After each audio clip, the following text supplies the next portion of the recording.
முதின் மேலான முத்திக்கணியே முத்தமிழே தமிழுக்கு முதற்கண் வணக்கம். நான் பொருளையும் முப்பாலால் உள்ளடக்கி வாழ்க்கைக்கு வழிமுறை சொன்ன வள்ளுவனாரையும் வணங்குகிறேன். வீணென பொழுதை கழிக்காமல் விரும்பியே தமிழ் தேடி வந்துள்ள நல்ல ஆன்றோர் பெருமக்களை வணங்குகிறேன். தன் எண்ணம் செயல் பேச்சு யாவுமே தமிழ் என்று தமிழுக்காய் தொண்டாற்றி வரும் என் மாமா அவர்களை வணங்கி என் உரையை துவங்குகிறேன். கல் தோன்றி மண் தோன்றா காலத்தே முன் தோன்றிய மூத்த குடி தமிழ் அப்படின்னு சொல்லுவாங்க. கல்லும் மண்ணும் தோன்றுவதற்கு முன்பாகவே வீரத்தோடு பிறந்தவர்கள் தமிழர்கள் அப்படின்னு சொல்லுவாங்க. அது மட்டும் இல்ல, தமிழன் என்றோர் இனம் உண்டு, தனியே அவருக்கு ஒரு குணம் உண்டு. தமிழர் என்றாலே பெருமைதான்.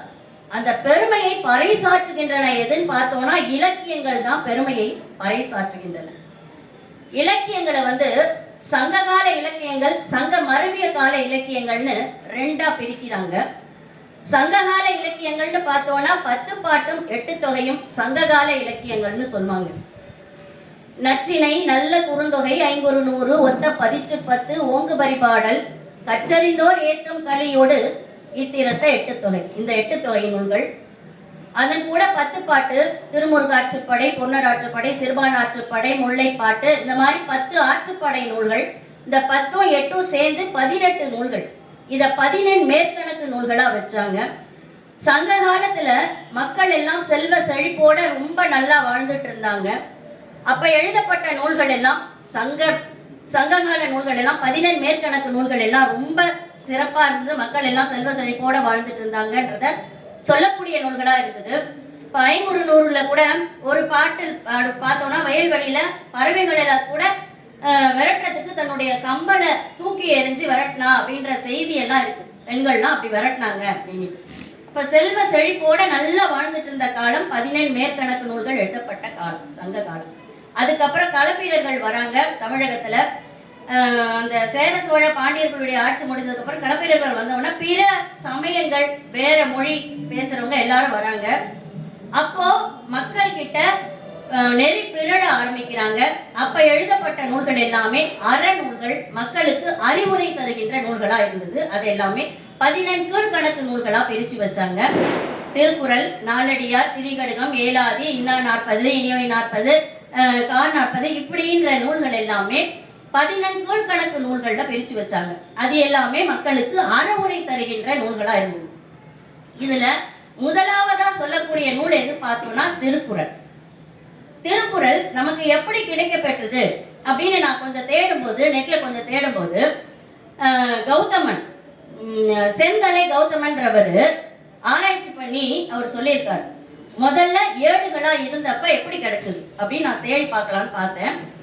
எல்எஸ் உரை அவர்கள் ஆளுநரா இருந்தப்ப அவருடைய நண்பர் ஆரிங்டன் துரைன்றவர், அவர்கிட்ட கந்தப்பன்றவர் சமையல் செய்யற தொழிலாளியா வேலை செஞ்சிருக்காரு. அப்ப அடுப்பெரிக்கிறதுக்கு பார்த்தோம்னா இப்ப இருக்கிற ஸ்டவ்ங்க மாதிரி இல்லை. அப்ப அடுப்பெரிக்கிறதுக்கு ஓலை சுவடிகளை பயன்படுத்துறாங்க. நிறைய ஓலைகள் அவர்கிட்ட சேர்ந்துருக்குது. அது பார்த்தா ஓலையில எழுதப்பட்ட வார்த்தைகள் எல்லாம் பார்க்கும்போது இது ரொம்ப முக்கியமான நூல்கள் மாதிரி இருக்கே அப்படின்னு நினைச்சிட்டு கொண்டு ஆரிங்டன் கிட்ட கொடுக்குறாரு. இந்த கந்தப்பன் யாருன்னு பார்த்தோம்னா அயோத்திதாச பண்டிதர் அவருடைய பாட்டனார் தான் இந்த கந்தப்பன். அப்ப தமிழானது அவருக்கு வேரூன்றி இருந்திருக்கு அந்த காலத்துல. அவர் கொண்டு ஆரிங்டன் கிட்ட கொடுக்குறாரு. ஆரிங்டனுடைய நண்பர் எல்லிஸ் துரை. இந்த எல்லிஸ் துரை எப்படிப்பட்டவர்னு சொன்னா, வந்த குறுகிய காலத்திலே தமிழ் ரொம்ப பிடிச்சி போச்சு. அதனால என்ன பண்றாருன்னா, தமிழை குறுகிய காலத்திலே தமிழை கத்துக்கிட்டு செய்யுள் ஏற்ற அளவுக்கு திறமை அவர்கிட்ட வாய்க்க பெற்றார். அவர்கிட்ட ஆரிங்டன் துரை எடுத்துன்னு இந்த ஓலை சுவடிகளை கொடுக்குறாரு. அதை பார்க்குறாரு. பார்க்கும்போது அதுல திருக்குறள், நாலடியார், அப்புறம் திருவள்ளுவ மாலை, இந்த மாதிரி 3 நூல்கள் இருக்கிறத பார்க்குறாரு. பார்த்தோன்னா அவருக்கு திருக்குறளை என்ன பண்றாரு, ஒரு பகுதியை முதலில் மொழிபெயர்த்தார், ஆங்கிலத்துல மொழிபெயர்த்தார். இப்படியாக மொழிபெயர்க்கப்பட்டது. அடுத்தது அச்சு வடிவம் ஏறியது பார்த்தோம்னா 1812 ஞானப்பிரகாசர் என்பவர் அச்சு வடிவத்துக்கு கொண்டு வந்தாரு. இன்னைக்கு நம்ம எல்லாருடைய கையிலையும் தவழ்ந்துட்டு இருக்கு.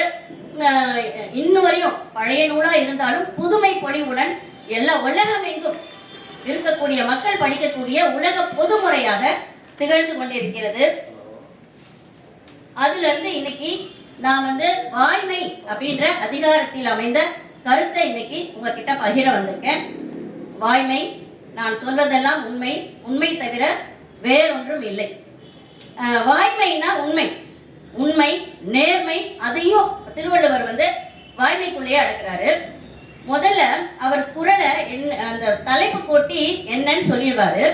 அதுக்கப்புறம் அப்படின்னா என்னன்றதுக்கு இன்னொரு விளக்கம் கொடுத்துருவாரு. அப்புறம் அது செய்யலைன்னா என்ன தீமை, அது செஞ்சா என்ன நன்மை, முதல்ல நன்மை சொல்லிடுவாரு, அப்புறம் தீமை சொல்லிடுவாரு. அதுக்கப்புறம் இறுதியா வர 10வது குறள்ல அவர் என்ன நினைப்பாருன்னு தெரியல, அறுதியிட்டு கூற விரும்புவாரு.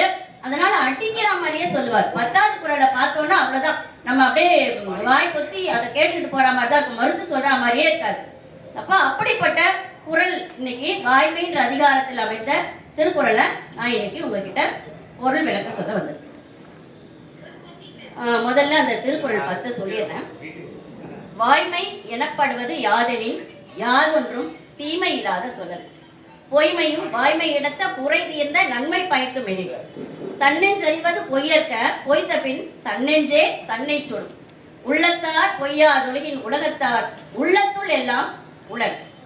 மனத்தோடு வாய்மை மொழியின் தவத்தோடு தானம் செய்வாரின் தலை பொய்யாமை அன்ன புகழில்லை எய்யாமை எல்லா அறமும் தரும் பொய்யாமை பொய்யாமை ஆற்றின் அறம் பிற செய்யாமை செய்யாமை நன்று புறந்தூய்மை நீரான் அமையும் அகந்தூய்மை வாய்மையால் காணப்படும். எல்லா விளக்கும் விளக்கல்ல சான்றோருக்கு பொய்யா விளக்கே விளக்கு யாமையா கண்டவற்றுள் இல்லை எனைத்தொன்றும் வாய்மையின் நல்ல பிற. முதலாவது குறள், வாய்மை எனப்படுவது யாதெனின் யாதொன்றும் தீமை இல்லாத சொல்ல. வாய்மைனா என்ன அப்படின்னா மற்றவங்களுக்கு கஷ்டம் கொடுக்காத சொற்கள் எல்லாமே வாய்மை. வாய்மை அப்படின்னு சொன்னவனே சத்தியம் நேர்மை உண்மை அப்படின்னு சொன்னவனே காந்தியடிகள் தான் எனக்கு ஞாபகத்துக்கு வருவாரு. அவருடைய வாழ்க்கை வரலாற்றிலிருந்து ஒரு எடுத்துக்காட்டு மட்டும் நான் சொல்ல விரும்புகிறேன். அவர் சுதந்திர போராட்டத்தில் கலந்துக்கிட்ட உடனே அவரை பிடிச்சி சிறையில் அடைக்கிறாங்க. சிறையில் போனால் கூட அவர் தன்னுடைய தியானம் செய்கிற பழக்கத்தை மாற்றல, தியானம் செய்கிறாரு சிறையில். அப்போ அவருக்கு ஆங்கிலேய ஒரு காவலாளி என்ன பண்ணுறாருன்னா, துணை இருக்கணும் அவருக்கு, காவல் இருந்துகிட்டே இருக்கிறாரு. தியானம் இவர் செஞ்சுட்டு இருக்காரு. தியானத்தில் அவருக்கு நேரம் போனது தெரியல. ஆனால் அவருக்கு பசி எடுக்க ஆரம்பிச்சிருச்சு, கோபம் வந்துடுச்சு. தன்னுடைய கால்களை வச்சு ஓங்கி ஒரு அடி அடிக்கிறாரு காந்தியடிகளை. அடித்த உடனே காந்தியடிகளோட வாயில பட்டு பல்லு பட்டதுனால வாயிலிருந்து ரத்தம் வருது. அதை அவர் காலை வச்சு எட்டி உதைச்சவர் கேட்குறாரு, அவருக்கு ஒரு மாதிரி ஆயிடுச்சு. ஆனாலும் காந்தியடிகள் கேட்குறாரு, நான் வந்து எட்டி மிதிச்சிட்டேன், உங்களுக்கு கால் வலிக்குதான் அப்படின்னு கேட்டார். அதை கேட்டவொன்னே அவருக்கு ரொம்ப வருத்தமாக இருந்துதான். நான் அதை தப்பை உணர்ந்துட்டு 2 வார்த்தை என்னை திட்டுங்க அப்படின்னு அவர் கேட்குறாரு. நான் திட்ட மாட்டேன், உனக்கு கஷ்டம் கொடுக்குற வார்த்தையை நான் பேச மாட்டேன் அப்படின்னு சொல்றாரு. அதுதான் வாய்மை. வாய்மை எனப்படுவது யாதெனின் தீமை இல்லாத சொல்ல, அடுத்தவங்களுக்கு கஷ்டம் கொடுக்க கூடாது, அதுதான் வாய்மை அப்படின்னு வள்ளுவனாரு சொல்றாரு. 2வது திருக்குறள், பொய்மையும் வாய்மை இடத்த உரை தீர்ந்த நன்மை பயக்கும் எனில். பொய் கூட நல்லதுதான், எப்போ அப்படின்னா நன்மையை தருமாயின் பொய் கூட நல்லதுதான் அப்படின்னு வள்ளுவர் சொல்றார். ஒரு முறை தாமஸ் ஆல்வா எடிசன் சின்னதா இருக்காரு, ஸ்கூலை விட்டு வராரு. வந்த உடனே பேகெல்லாம் வைக்கிறாரு. ஒரு லெட்டர், அவங்க ஆசிரியர் கொடுத்து அனுப்பிய லெட்டரை கொண்டாந்து அம்மா கையில கொடுக்குறாரு. அம்மா கிட்ட அந்த லெட்டரை வந்து அம்மா பிரிச்சு பாக்குறாங்க. அதுல உங்க பிள்ளை மனநலம் குன்றிய குழந்தை, அதுக்கு நாங்க இங்க சொல்லித்தரத்துக்கு நாங்க சொல்லித்தர மாட்டோம், நீங்க வேற பள்ளியை பார்த்துக்கோங்க அப்படின்னு எழுதப்பட்டிருக்கு. அம்மா பிரிச்சு பாக்குறாங்க. பார்த்த உடனே அம்மா என்ன பண்றாங்கன்னா, அதை வந்து பிள்ளைகிட்ட சொல்லாம வேற மாதிரி அந்த கடிதத்தை அப்படியே படிக்கிறாங்க. உங்க பிள்ளை அறிவார்ந்த குழந்தை, அதை சொல்லி கொடுக்குற அளவுக்கு இங்க ஆசிரியர்கள் இல்லை அப்படின்னு மாதிரி சொல்றாங்க. நாள் ஆகுது, வருடங்கள் ஆகுது, இவர் பெரிய அறிவியல் விஞ்ஞானியா ஆயிட்டாரு. அம்மா இறந்து போயிட்டாங்க. வருஷங்கள் ஆன உடனே, இறந்து போன உடனே இவர் பெரிய விஞ்ஞானி ஆயிட்டாரு. ஒரு நாள் அந்த லேப்டாப்லாம் கிளீன் பண்றாரு. பண்ணும்போது பார்த்தோன்னா இந்த லெட்டர் அப்படியே கிடைக்குது. அதை எடுத்து பார்க்குறாரு. பார்த்த உடனே அதில் எழுதப்பட்ட வார்த்தைகளை பார்க்குறாரு. இவருக்கு அப்போதான் தெரியுது, உங்களுடைய குழந்தை மனநலம் குன்றிய குழந்தை, அது சொல்லித்தரத்துக்கு நாங்கள் இங்கே சொல்லித்தர மாட்டோம், வேற பள்ளி பார்த்துக்கோங்க அப்படின்னு எழுதப்பட்டிருக்கு. அதை பார்த்த உடனே அவருக்கு வந்து மனசு ரொம்ப கஷ்டமா இருந்தா கூட அவங்க அம்மாவை நினைச்சு பெருமைப்படுறாரு. ஏன்னா அம்மா அன்னைக்கு உண்மையை மறைச்சிருக்காங்க. மறைச்சதுனால அன்னைக்கு இன்னைக்கு வந்து நன்மை அவருக்கு கிடைச்சது. நம்மளுக்கும் தாமஸ் ஆல்வா எடிசன் கிடைச்சாரு. மூன்றாவது குறள், தன்னெஞ்சறிவது பொய்யல்ல, பொய்த்த பின் தன்னெஞ்சே தன்னை சொல். ஒரு என்ஜினியர், நல்ல வயதான என்ஜினியர், நிறைய வீடு கட்டிட்டாரு, நிறைய பணம் சம்பாதிச்சிட்டாரு. அவர் என்ன பண்றாருன்னா, தன் வேலையிலேருந்து போதும் ஓய்வு எடுக்க விரும்புறாரு. அவருக்கு பல வருஷமா உதவியாளராக இருந்தவர் ஒருத்தர். அவர்கிட்ட என்ன சொல்றாருன்னா, நான் கடைசியா ஒரு வீடு கட்ட விரும்புறேன், நான் நிறைய தொகை கொடுக்குறேன் அப்படின்னு சொல்லிட்டு நிறைய தொகை, நல்ல வசதி, எல்லா பொருள்களை எல்லாத்தையும் வாங்கி கொடுத்துட்டாரு. நல்ல அருமையான ஒரு வீடு கட்டுப்பா அப்படின்னு சொல்லி கொடுக்குறாரு. இவர் என்ன பண்றாரு, இந்த வீடை கட்டுறாரு. கட்டி முடிச்சிட்டாரு. என்ன நினைக்கிறாரு இவர் கட்டும் போதுனா, நம்ம இவரு இதுதான் இறுதியா கட்ட போறாரு, இதுக்கு மீறி நம்மளும் இவர் கூட வேலை செய்ய போறது கிடையாது அப்படின்னுட்டு தரமற்ற பொருள்களை வாங்குறாரு. சும்மா ஏனோ தானோ அப்படின்னு சொல்லிட்டு வீடை கட்டி முடிச்சுட்டு அந்த கீயை கொண்டு அந்த இன்ஜினியர்கிட்ட கொடுக்குறாரு. இந்தாங்க நான் வேலையை முடிச்சிட்டேன் அப்படின்னு. அந்த இன்ஜினியர் என்ன பண்றாரு, அதை வாங்கிட்டு மறுபடியும் அவர் கையிலே கொடுக்குறாரு. இந்தாப்பா, இது வந்து நான் என் கூடவே நீ இத்தனை காலம் ஒர்க் பண்ண இல்லையா, அதுக்காக உனக்கு தர பரிசு இது நானு அப்படின்னு சொல்லிட்டு கொடுக்குறாரு. அப்போ அவருக்கு வந்து மனசு உறுத்துது. தான் செஞ்ச தப்பு அவருக்கு மனசு உறுத்தி காலிலே விழுந்துட்டார். அப்போ தன்னெஞ்சு அறிவது பொய்ய இருக்க, பொய் தப்பின் தன்னெஞ்சே தன்னை சொல்லி யாரும் சொல்லி காட்ட வேண்டியது இல்லை, அவருடைய நெஞ்சே அவருக்கே சுட்டிடுச்சு. இங்க 4வது குறள், உள்ளத்தால் பொய்யாது ஒழுகின் உலகத்தார் உள்ளத்துள் எல்லாம் உளன். இந்த திருக்குறளுக்கும் நான் காந்தியடிகளை தான் எடுத்துக்காட்டா சொல்ல விரும்புகிறேன். காந்தியடிகள் மாணாக்கரா இருக்காரு. ஒரு சின்ன வயசு 15 வயசுக்குள்ள இருக்கும். அப்போ தன்னுடைய தவறுகளை எல்லாம் வந்து எழுதி, அந்த புத்திலிபாய் அம்மையாருடைய வளர்ப்பு அப்படி தவறுகள் செய்யக்கூடாது, அது தவறு செஞ்சாலும் எழுதி காட்டிட்டு மன்னிப்பு கேட்பார். அப்ப இவர் எழுதுறாரு, தவறு இவருடைய செஞ்ச தப்ப ஒரு சின்ன பொருளை திருடிட்டாரு. அதை தான் மன்னிப்பு கேட்டு எழுதிட்டு அப்பா கிட்ட கொண்டு வந்து கொடுக்குறாரு. கொடுத்த உடனே அப்பா என்ன அடிச்சிடாதீங்க அப்படின்னு சொல்லி கொடுக்குறாரு. ஆனா அந்த அப்பா என்ன பண்றாரு, அவங்க அப்பானா அப்படியே கிழிச்சு கீழே போட்டுட்டு அதை யார்கிட்டையுமே சொல்லலையாம். அப்போ இவர் வந்து தன்னுடைய தப்பை மறைச்சிருக்கலாம், ஆனாலும் மறைக்க விரும்பாம அதை எழுதி அவங்க அப்பா கிட்டையும் கொடுத்தாரு. அது மட்டும் இல்ல, நேர்மையும் வாய்மையும் நேர்மை தானே. அதே நேர்மை வந்து ஒரு நாள் அவங்க சின்ன வகுப்பா இருக்கும்போது அவர் ஸ்கூல்ல படிச்சுட்டு இருக்காரு. அப்போ ஆய்வு செய்ய வந்த கல்வித்துறை அதிகாரி என்ன பண்றாரு, வந்து ஒவ்வொரு வகுப்பா செக் பண்ண வராங்க. அப்போ வந்து காந்தியடிகள் இருக்கிற அந்த ரூமுக்கு வராங்க. அப்போ ஆசிரியர் டெஸ்ட் கொடுக்குறாரு. ஒண்ணுமே இல்லை, கெட்டில் என்ற வார்த்தையை எழுத சொல்றாரு. அந்த கெட்டில் என்ற வார்த்தையை எல்லா குழந்தைகளுமே எழுதிட்டாங்களாம். ஆனா இவர் மட்டும் எழுத தெரியல. அதனால அப்படியே சும்மாவே உட்கார்ந்துருக்காரு. இவர் எழுத தெரியலன்னா இப்ப இருக்கிற ஸ்கூல் மாதிரி தான் அந்த காலத்திலயும் கல்வி அதிகாரிகள் வந்து செக் பண்ணும்போது மாணவரை கேட்கறாங்களோ இல்லையோ ஆசிரியர்களை கேட்பாங்க. அதே மாதிரி ஆசிரியருக்கு பயம், கண்ணை காட்டுறாரு அதை பார்த்து எழுத சொல்லி. ஆனாலும் காந்தியடிகள் பார்த்து எழுதல்.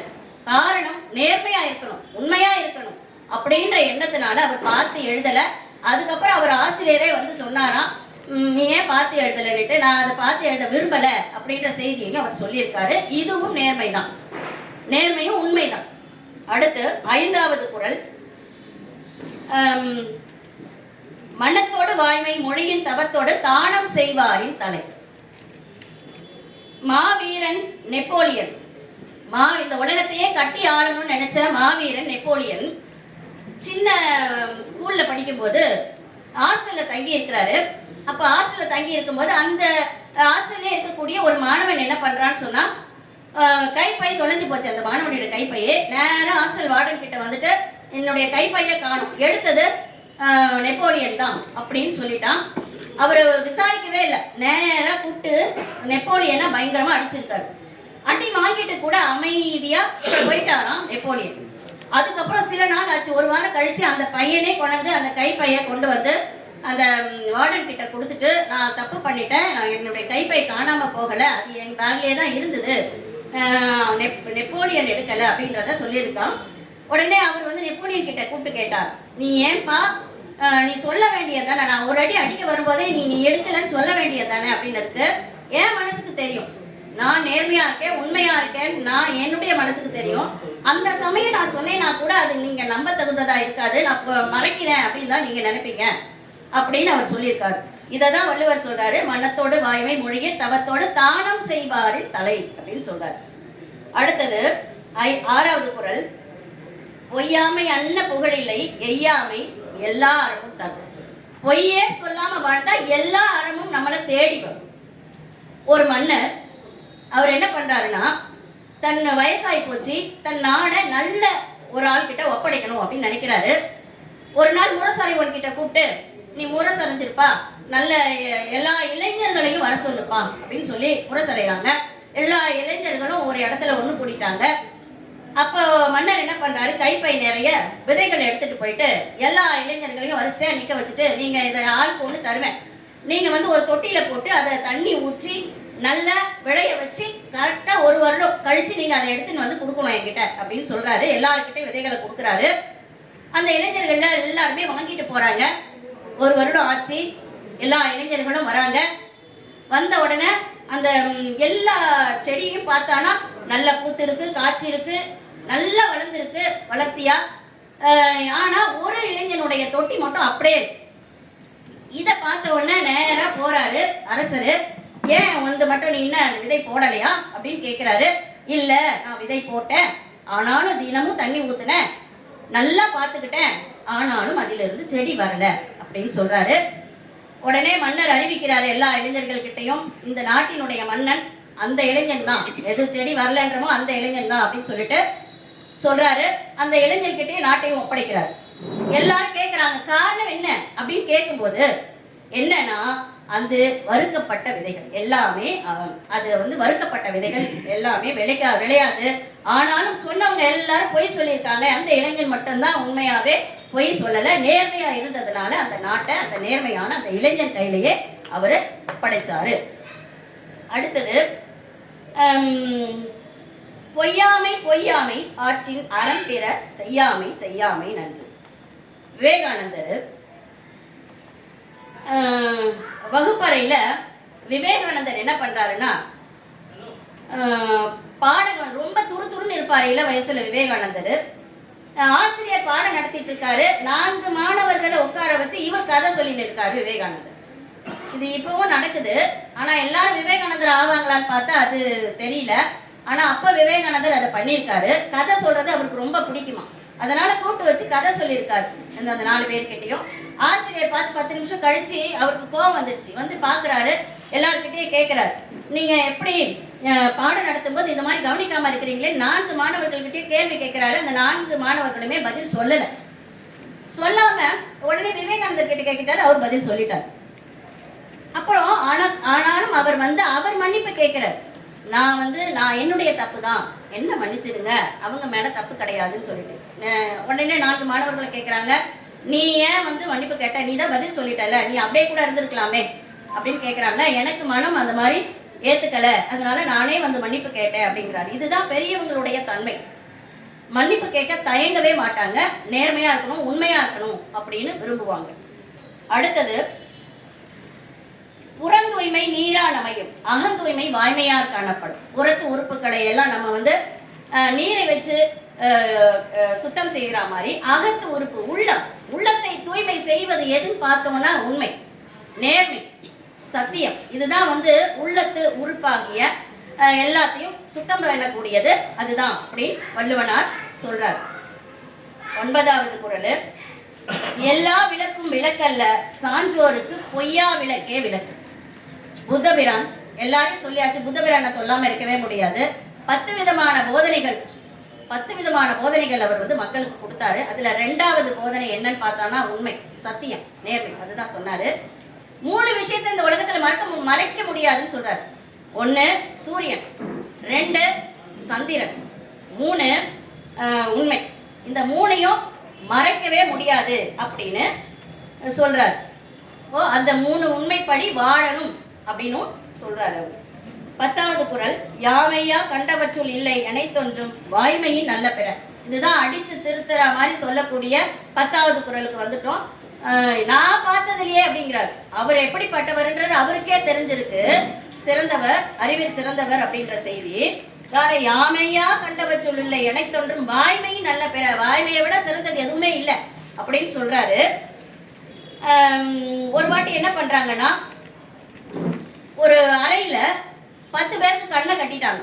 கண்ணை கட்டிட்டு கூட்டிட்டு வந்து ஒரு அறையில நிறுத்திட்டு ஒரு யானையை கூட்டிட்டு வந்துட்டு ஒவ்வொருத்தரையா கூப்பிட்டு கேட்குறாங்க. முதலாவது ஆளை கூப்பிட்டு இது என்னன்னு கேட்குறாங்க. அவன் வந்து வயிறை தொட்டு பார்த்துட்டு இது பெரிய சுவர் அப்படின்னு சொல்றான். ஒருத்தர் காலை தொட்டு பார்த்துட்டு இது பெரிய தூணு அப்படின்னு சொல்றான். ஒருத்தர் தும்பிக்கையை தொட்டு பார்த்துட்டு இது பெரிய வால் அப்படிங்கிறான். ஒருத்தன் வாழை தொட்டு பார்த்துட்டு இது பெரிய கயிறு அப்படிங்கிறான். தும்பிக்கையை ஒருத்தன் தொட்டு பார்த்துட்டு இது வந்து பாம்பு அப்படிங்கிறான். இப்படி ஆளுக்கு ஒன்று ஒன்றா சொல்றாங்க. அதுக்கப்புறம் அவர் என்ன பண்றாருன்னா, கண்ணை கட்டி எடுத்துட்டு அந்த கட்டை எடுத்துட்டு பார்க்க சொல்றாரு. பார்த்தோம்னா தான் தெரியுது அது யானை. நம்மளும் அந்த மாதிரி தான். ஒரு பக்கமா எதையும் நம்ம வந்து பார்க்கக்கூடாது. அதை தீர விசாரிச்சு ஆய்ந்து அறிந்து பார்த்தோம்னா அது உண்மையான வடிவம் நமக்கு தெரியும்.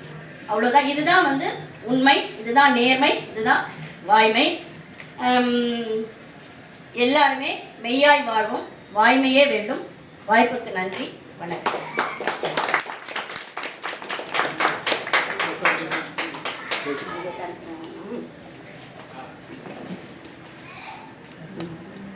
நன்றி.